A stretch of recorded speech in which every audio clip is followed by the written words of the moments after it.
Hi friends, welcome back to my channel.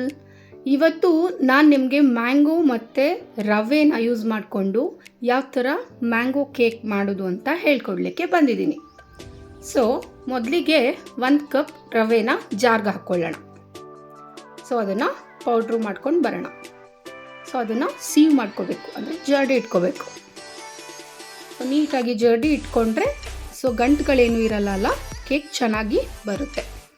So ಅದಕ್ಕೆ ಜರ್ಡಿ ಇಟ್ಕೊಳ್ಳೋಣ. So next sugar ಹಾಕ್ಕೊಳ್ಳೋಣ. So vanilla essence ಇರಲ್ಲ ಮನೇಲಿ, ಸೊ ಅದ್ರ ಬದಲಿಗೆ ನಾವು ಏಲಕ್ಕಿನ ಯೂಸ್ ಮಾಡ್ಕೊಳ್ತಾ ಇದ್ದೀವಿ. ಸೊ ಶುಗರ್ ಮತ್ತು ಏಲಕ್ಕಿ ಎರಡನ್ನೂ ಪುಡಿ ಮಾಡಿಕೊಂಡು ಅದನ್ನು ಮತ್ತೆ ಸೀವ್ ಮಾಡ್ಕೊಳ್ಳೋಣ. ಈ ಥರ ಸೀವ್ ಮಾಡ್ಕೋಬೇಕು. ಎರಡನ್ನೂ ಚೆನ್ನಾಗಿ ಒಂದು ಮಿಕ್ಸ್ ಕೊಡಿ. ಸೊ ನೆಕ್ಸ್ಟು ಅದೇ ಜಾರಿಗೆ ಮ್ಯಾಂಗೋ ಪಲ್ಪ್, ಮಾವಿನ ಹಣ್ಣಿರುತ್ತಲ್ಲ ಅದನ್ನು ಹಾಕ್ಕೊಂಡು ಮತ್ತು ಅದಕ್ಕೆ ಸ್ವಲ್ಪ ಹಾಲನ್ನ ಆ್ಯಡ್ ಮಾಡಿಕೊಂಡು ಅದನ್ನು ಗ್ರೈಂಡ್ ಮಾಡ್ಕೊಂಡು ನೆಕ್ಸ್ಟ್ ಅದನ್ನು ಅದೇ ಮಿಕ್ಸ್ಚರ್ಗೆ ಆ್ಯಡ್ ಮಾಡ್ಕೊಳ್ಳೋಣ.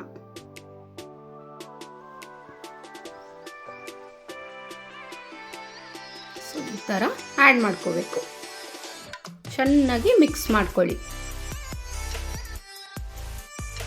ನೋಡಿ, ಕನ್ಸಿಸ್ಟೆನ್ಸಿ ನಿಮಗೆ ತುಂಬಾ ಗಟ್ಟಿ ಆಯಿತು ಅಂತ ಅನ್ಸಿದ್ರೆ ಸ್ವಲ್ಪ ಹಾಲನ್ನ ಆ್ಯಡ್ ಮಾಡ್ಕೋಬೋದು. ಸೊ ಇದನ್ನು ಇವಾಗ ಒಂದು 10 ಮಿನಿಟ್ಸ್ ರೆಸ್ಟಿಂಗಿಗೆ ಇಡೋಣ. ಸೊ ಅದು ರವೆ ನೆನಿಬೇಕಲ್ವಾ, ಅದಕ್ಕೆ. ಅಷ್ಟರಲ್ಲಿ ಕೇಕ್ ಮೋಲ್ಡ್ ಇರುತ್ತಲ್ಲ ಅದಕ್ಕೆ ಸ್ವಲ್ಪ ಆಯಿಲ್ ಹಾಕ್ಕೊಂಡು ಗ್ರೀಸ್ ಮಾಡ್ಕೊಳ್ಳೋಣ. ಈ ಥರ ಗ್ರೀಸ್ ಮಾಡ್ಕೊಂಡಿರೋದ್ರ ಮೇಲೆ ಸ್ವಲ್ಪ ಗೋಧಿ ಹಸಿಟ್ಟನ್ನ ಹಾಕ್ಕೊಳ್ಳೋಣ. ಸೊ ಆವಾಗ ಕೇಕು ಬಾಯ್ಲ್ ಆದಮೇಲೆ ಅಂಟ್ಕೊಳ್ಳಲ್ಲ ಪಾತ್ರೆಗೆ, ಬೇಗ ತಳ ಬಿಡುತ್ತೆ. ಸೊ ಅಷ್ಟರಲ್ಲಿ ಒಂದು ಬಾಣಲಿ ತಗೊಂಡು ಒಂದು 2 ಮಿನಿಟ್ಸ್ ಪ್ರೀ ಹೀಟ್ ಮಾಡ್ಕೊಳ್ಳೋಣ. ಸೊ ಇದು 10 ಮಿನಿಟ್ಸ್ ರೆಸ್ಟ್ ಆಗಿದೆ. ಸೊ ಚೆನ್ನಾಗಿ ರವೆ ಎಲ್ಲ ನೆಂದಿದೆ. ಸೊ ಇವಾಗ ಇದಕ್ಕೆ ಸ್ವಲ್ಪ ಬೇಕಿಂಗ್ ಸೋಡಾ ಮತ್ತು ಬೇಕಿಂಗ್ ಪೌಡರ್ ಹಾಕೋದ್ರಿಂದ ಕೇಕು ಸಾಫ್ಟಾಗಿ ಬರುತ್ತೆ.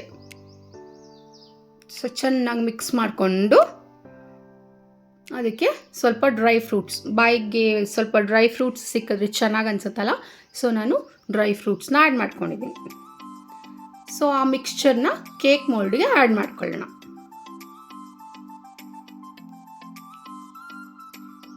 ಈ ಥರ ಆ್ಯಡ್ ಮಾಡ್ಕೋಬೇಕು ಎಲ್ಲ. ಸೊ ಮೇಲ್ ಸ್ವಲ್ಪ ಡ್ರೈ ಫ್ರೂಟ್ಸ್ ಹಾಕಿದ್ರೆ ಚೆನ್ನಾಗಿ ಕಾಣಿಸುತ್ತೆ ಅಂತ ಮೇಲ್ ಕೂಡ ಸ್ವಲ್ಪ ಡ್ರೈ ಫ್ರೂಟ್ಸ್ ಆ್ಯಡ್ ಮಾಡ್ಕೊಂಡಿದ್ದೀನಿ. ಸೊ ಮೊದಲೇ ಪ್ರೀ ಹೀಟಿಗೆ ಇಟ್ಟಿದ್ವಲ್ಲ ಬಾಣಲಿನ, ಸೊ ಅಲ್ಲಿಗೆ ಕೇಕ್ ಮೋಲ್ಡ್ನ ಹಾಕಿ ಒಂದು 20 to 25 ಮಿನಿಟ್ಸು ಬಾಯ್ಲ್ ಮಾಡ್ಕೋಬೇಕು. ಹೊರ್ಗಡೆಯಿಂದ ತಂದು ಕೇಕ್ ತಿನ್ನೋದಕ್ಕಿಂತ ಮನೆಯಲ್ಲೇ ಯಾವ್ದು ಇಂಗ್ರೀಡಿಯೆಂಟ್ಸ್ ಇರುತ್ತೋ ಅದರಿಂದನೇ ಕೇಕ್ನ ಈ ಥರ ಪ್ರಿಪೇರ್ ಮಾಡ್ಕೊಂಡು ತಿಂದರೆ ಎಷ್ಟು ರುಚಿಯಾಗಿರುತ್ತೆ. ನೀವೇ ಟ್ರೈ ಮಾಡಿ ನೋಡಿ ಫ್ರೆಂಡ್ಸ್. ಸೊ ಈ ಥರ ಚೆಕ್ ಮಾಡಬೇಕು ಬೆಂದಿದೆಯಾ ಇಲ್ವಾ ಅಂತ. ಸೊ ಅದು ಟೂತ್ ಪಿಕ್ಕಿಗೆ ಸ್ಟಿಕ್ ಆಗಿದೆ. ಸೊ ಇನ್ನೂ ಒಂದು 10 ಮಿನಿಟ್ಸ್ ಬೇಯಿಸ್ಕೊಳ್ಳೋಣ.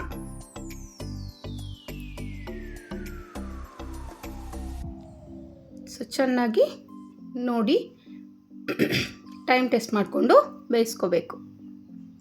ಸೊ ನೋಡಿ, ಮತ್ತೆ ಟೆಸ್ಟ್ ಮಾಡ್ತಾ ಇದ್ದೀನಿ 10 ಮಿನಿಟ್ಸ್ ಬಿಟ್ಟು. ಇವಾಗ ಟೂತ್ ಪಿಕ್ಕಿಗೆ ಏನು ಸ್ಟಿಕ್ ಆಗಿಲ್ಲ. ಸೊ ಕೇಕ್ ಚೆನ್ನಾಗಿ ಬಾಯ್ಲ್ ಆಗಿದೆ. ಸೊ ಇದನ್ನು ತಕ್ಕೊಳ್ಳೋಣ ಇವಾಗ. ಸೊ ಮ್ಯಾಂಗೋ ಕೇಕ್ ರೆಡಿ ಇದೆ. ಸೊ ಮೈದಾನೂ ಯೂಸ್ ಮಾಡಿಲ್ಲ, ತುಂಬ ಟೇಸ್ಟಿಯಾಗಿ ರವೆನ ಯೂಸ್ ಮಾಡಿಕೊಂಡು ಕೇಕ್ ಯಾವ ಥರ ಮಾಡೋದು ಅಂತ ತೋರಿಸ್ಕೊಟ್ಟಿದ್ದೀನಿ. ಸೊ ಇವಾಗ ಸಮ್ಮರ್ ಆಗಿರೋದ್ರಿಂದ ಮಕ್ಕಳು ಏನಾದರೂ ಮಾಡಿಕೊಡಿ ಅಮ್ಮ ಅಂತ ಕೇಳ್ತಿರ್ತಾರೆ ಅಲ್ವಾ. ಸೊ ಈ ಥರ ನೀವು ಟ್ರೈ ಮಾಡ್ಬೋದು, ಮಕ್ಕಳಿಗೂ ಕೂಡ ಇಷ್ಟ ಆಗುತ್ತೆ. ಸೊ ಈ ಥರ ಇತ್ತು ಮ್ಯಾಂಗೋ ರವಾ ಕೇಕ್. ಟೇಸ್ಟ್ ಅಂತೂ ಯಮ್ಮಿ ಆಗಿತ್ತು ಫ್ರೆಂಡ್ಸ್. ನೀವು ಟ್ರೈ ಮಾಡಲೇಬೇಕಾದಂಥ ರೆಸಿಪಿ ಇದು. ಸೊ ಇವತ್ತು ನಾನು ಮಾಡಿರೋ ರೆಸಿಪಿ ನಿಮಗೆಲ್ಲ ಇಷ್ಟ ಆಗಿದೆ ಅಂತ ಅಂದ್ಕೊಂಡಿದ್ದೀನಿ. ಸೊ ಇಷ್ಟ ಆಗಿದ್ರೆ ನನ್ನ ಚಾನಲ್ಗೆ ಸಬ್ಸ್ಕ್ರೈಬ್ ಮಾಡ್ಕೊಳ್ಳಿ. So please subscribe to Sukshita's lifestyle. Thank you so much.